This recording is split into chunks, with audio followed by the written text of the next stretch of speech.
Our ark cover was actually created and envisioned by a nun. Our original founding rabbi, Rabbi Haken, had the concept of the sanctuary being a shelter from life's storms, and she used the quote, "Ufros olenu sukat shlomecha," which means spread over us the shelter of your peace.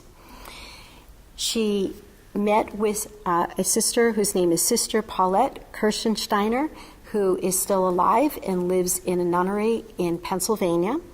She met with her over a series of conversations. They developed a concept of taking words from Exodus and the description of how what the colors that were used were the colors that were described in the ark cover. They also worked with Marty Jacobson, who is a synagogue builder and designer. He worked together with the nun, and together they developed this concept of having an ark that was being carried through the wilderness on 4 wooden poles, and then crossing the Jordan River, which you can hopefully see as you look at the ark cover, so you can see the blue of the river and then the sand surrounding it, to reach the promised land and being implanted in the sanctuary.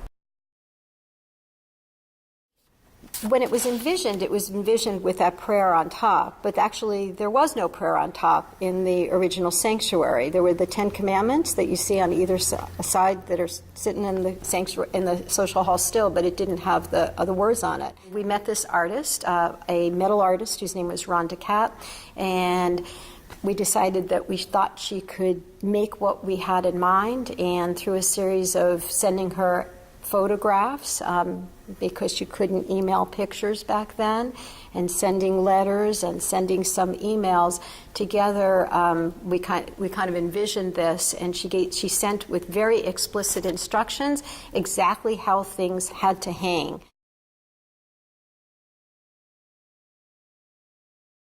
On our bima, we have a candle lighting table, and under it there's always a tablecloth. There are 5 different tablecloths, and each of them was made by a congregant in our congregation. Each of them depict a different book of the Torah. We came up with Emma Root, who recently died and was a member of our congregation, came up with this concept with me because we wanted to add a little bit of color to an otherwise beautiful sanctuary, but with no color but the ark. And we had 4 congregants who made the 5 tablecloths.